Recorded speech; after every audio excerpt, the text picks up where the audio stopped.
Welcome to Cheat Sheet Tale, where secrets slip, lies unravel, and the truth always has a twist. Real stories. Raw confessions. Shocking betrayals. Drop a comment if you've ever caught a red flag too late. Now, let's get into today's tale. My brother lost his job, so I let him stay rent-free for a year. Then he threw a party and told everyone I was obsessed with playing landlord. I walked in with a clipboard and said, "You've got 48 hours. But before he could respond, I'm Kali. I'm 42, single, child-free, and live in Petersfield, Massachusetts, tucked away in the Berkshires with all the quaint, small-town charm you'd expect. It's quiet here. A little sleepy, but that's always suited me just fine. I inherited a 3-bedroom house from my Aunt Josephine about 7 years ago. It's old but beautiful. Wraparound porch, creaky floors, ivy along the east side. The kind of place where you can hear yourself think. I work as a freelance graphic designer, mostly for small marketing agencies and nonprofit clients. My work is steady. I work from home, and I like my routines. I live with 2 spoiled cats, Mizo and Clive, who rule the house and barely tolerate each other. Until last year, my life was uneventful in the best way. And then Zane happened. My younger brother Zane is 4 years younger than me. He's 38 now. He's always been a little scattered, a little chaotic. You know those people who seem like they're always almost about to figure it out? That's him. He was the funny one, the charming one, high energy, always making friends quickly, always chasing the next big thing, never stayed anywhere long, dropped out of college, bounced around jobs. He had a string of entrepreneurial ventures, a travel app that never launched, a social media management gig that he got bored of, a startup that I still don't understand even after he explained it 10 times. I don't say this to be mean. It's just who he is. The dreamer, the idea guy, the one who can light up a room but can't return a phone call. We weren't super close as adults, but we checked in a few times a month. After our parents passed, Mom died of breast cancer. When we were in our 20s, Dad had a heart attack a few years later. It was just the 2 of us. I tried to be the stable one, the responsible one. I think part of me felt like I had to hold the family together somehow. So when Zane called me in June of last year, saying he'd lost his job and was about to be evicted from his apartment in Providence, I didn't hesitate. I told him he could. Come stay with me. He sounded like he was on the verge of tears. Said he just needed a month or 2 to get back on his feet. I told him to pack what he needed and get on the road. I meant it. He showed up 3 days later with 2 duffel bags, a desktop PC, a DJ mixer I'd never seen before, and a guitar he hadn't played in a decade. And just like that, my quiet house wasn't quiet anymore. At first, I didn't mind. He was family and he was in a tough spot. He helped mow the lawn, cooked a few meals that first week, and said he was applying for jobs. I believed him. I even found it kind of nice, having someone else around, even if he talked through my conference. Calls and left dishes soaking for 3 days straight. But time started dragging. A month passed, then 2, then 3. He wasn't working. Wasn't really helping around the house much either. His bedroom was a disaster, and he slowly started spreading into other parts of the house. The guest room became the studio.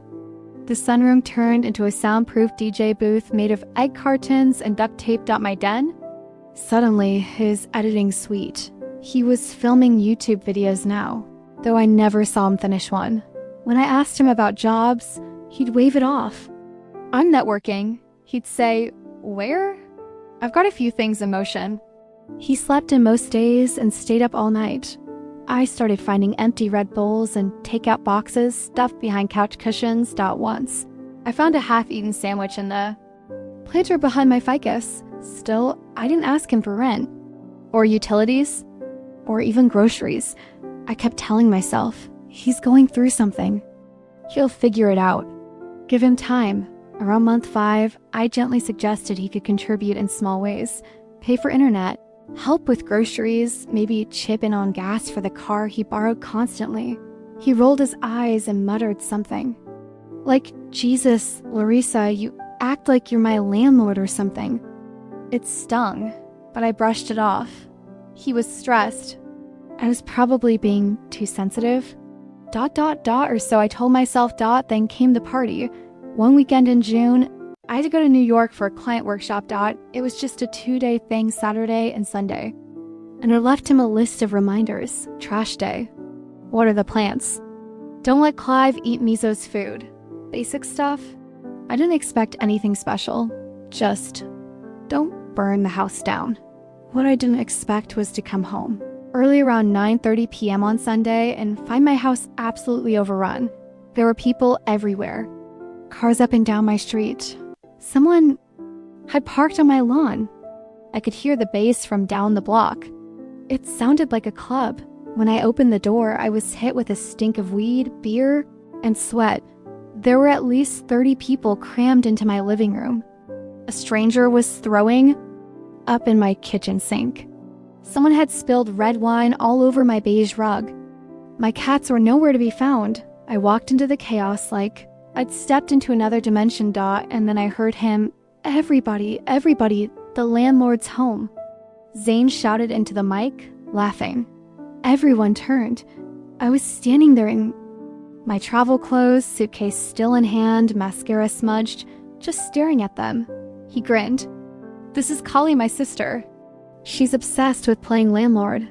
Don't touch the coasters, she catalogs them. The room erupted in laughter. I felt like I'd been slapped. I didn't say a word. I turned, walked out, and got in my car. I drove to the grocery store parking lot and sat there for almost an hour. I wasn't crying. I was boiling, the way he mocked me in my own home after I gave him a roof over his head for a year for free. The entitlement. The utter disregard. I drove home quietly once the cars cleared out. He was passed out on the couch. I went straight to bed, but I didn't sleep. I stared at the ceiling all night, my heart pounding. Asterisk by morning, I had a plan. I spent that Monday calculating everything he'd cost me. Groceries, utilities, cleaning supplies, a professional carpet cleaner, damage to the walls. Everything. I itemized it in a spreadsheet.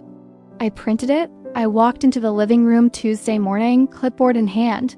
He was on the couch, scrolling TikTok. You've got 48 hours, I said calmly. He looked up, confused. To what? To move out. And before he could respond, he stared at me like I'd just grown a second head.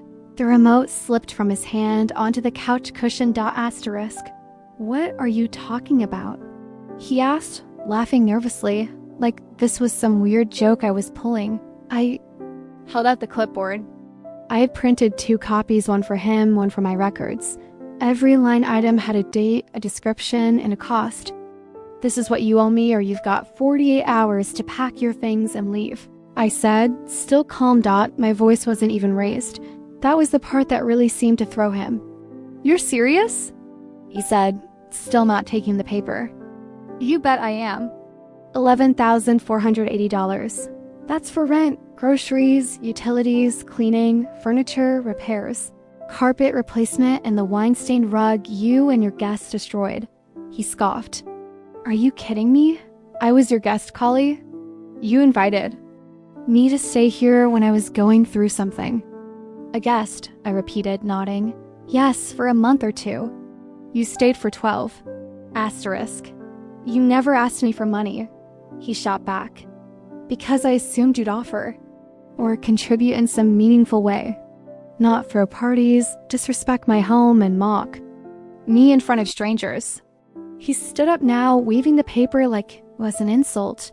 You're unbelievable. This is who you are now? Keeping receipts on your own brother like some psycho landlord?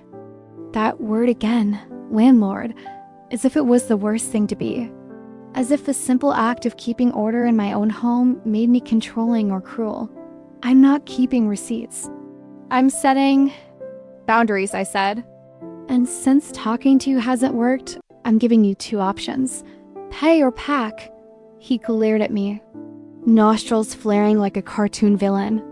You can't actually evict me, he said. You never charged me rent. There's no lease. I don't need to evict you. You were here on a verbal agreement that expired when you stopped being a respectful guest. If you don't leave, I'll call the police and have you removed as a trespasser." That got his attention. He laughed again, but it was sharp, defensive. "Wow, you're really doing this? Your own brother?" Asterisk, I shrugged. "Apparently so." The next 48 hours were tense. He slammed doors. He blasted music from the sunroom. He muttered insults under his breath as he packed his stuff, loud enough for me to hear Dot at one point. He left the house and didn't come back until 2 a.m. Pounding on the door like he expected me to let him in, I didn't. I left it locked and went to bed with earplugs. Dot the following afternoon, I noticed he'd only packed 2 bags. Everything else, his mixer, his guitars, his monitor, the filming lights, was still sitting in the guest room. I knocked on the door. He didn't answer. "You've got 6 hours left," I called through the wood. "Anything left in this house after that gets put on the curb." "Do what you want," he muttered. Dot, so I did. Asterisk, I boxed up his equipment, all of it labeled it, photographed it, and left it on the porch under a tarp. Then I called a locksmith and had the locks changed. He came back around 10 p.m. that night, knocked, then pounded. Dot then screamed. He shouted through the door that I was heartless, that I'd betrayed him, that Mom and Dad would be ashamed of me. I didn't answer. I watched him from the upstairs window as he finally slunk away, loading his things into a beat-up Honda Civic driven by some guy I didn't recognize. He didn't even say goodbye. After that, the house was dead silent. You'd think I'd feel relief. And in a way, I did. But more than that, I felt hollow. That empty guest room felt like a mausoleum for something I couldn't name. Trust, maybe, or the hope that family meant something deeper than obligation. I didn't cry that night, but I didn't sleep either. Just lay there, staring at the ceiling, listening to the hum of the fridge and the soft creak of floorboards. Settling into the silence, the next morning I walked through the house like I was seeing it for the first time in months. The silence was thick, but not suffocating, more like stillness. Like the house was finally exhaling after holding its breath for too long. The scent of beer and weed still lingered faintly in the carpets, and there were sticky rings on the dining room table where people had set down their drinks. I grabbed my gloves, a sponge, and started scrubbing. Not just because it needed it, but because I needed it. Cleaning gave me control back. Inch by inch. Dot in the guest room, I found one of his old notebooks, spiral-bound, covered in faded stickers. Inside were half-scribbled ideas for apps, DJ set lists, and pages of scattered thoughts. I sat on the edge of the bed and thumbed through it, feeling complicated. Part of me wanted to cry. Another part wanted to shred it and toss it out the window, but mostly I just felt tired. I bagged it and set it aside with the rest of the things he left behind. I gave him a week to come collect the rest, texting him just once. "You left some personal items. They're boxed. You have until next Friday or they're donated." He didn't respond. The following few weeks were quiet, almost too quiet. I kept waiting for the other shoe to drop, for him to text something vile, or for one of his friends to show up and confront me, but it never happened. Instead, something weirder did. About 3 weeks after he left, I got a Facebook message from someone I didn't recognize. A woman named Naya. Her profile picture was of her and a toddler. I clicked through, confused. No mutual friends. Her message was short. "Hey, Collie. I hope this isn't weird. I think you're Zane's sister. I'm sorry if this is out of line. Can I ask you something?" I stared at the screen for a full minute. I hadn't mentioned anything on social media. I barely even posted anymore outside of cat photos. I replied, "Yes, I'm his sister." "Who are you?"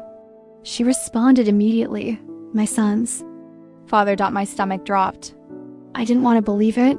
We messaged for a bit, then switched to a phone call. I took it from the front porch, pacing back and forth in the shade like I was on some surreal therapy hotline. Naya told me she and Zane had met a 1.5 years ago, dated casually, Then she got pregnant. He said he wanted to be involved, but the closer her due date got, the less he answered calls. Eventually, he ghosted completely. The baby was born in March, a boy. She hadn't been able to reach him for months. Then she saw a tagged photo from that party on someone's Instagram. He'd been standing in my living room, red Solo cup and looking proud of himself. Someone had captioned it, DJ Renfrey, killing it again. That was how she found me. I didn't know what to say. What could I say? I didn't even know he had a kid. He'd never mentioned her. Never said a word. He'd been living in my house all that time and never once said anything about a baby. I'm not trying to make this your problem, she said gently. But if you know where he is, I'd like to serve him. Child support, maybe even get a paternity test if I have to. I gave her what little I knew. He had left with a guy named Zach from Northampton. Last I heard. That was it. No phone number. No address. He'd even blocked me after I told him I was keeping the last of his stuff. When I hung up, I just sat there, on the porch, staring at the horizon. The sun was starting to set, casting long gold lines across the lawn dot. It felt like the light was trying to tell me something, but I didn't want to hear it. Asterisk,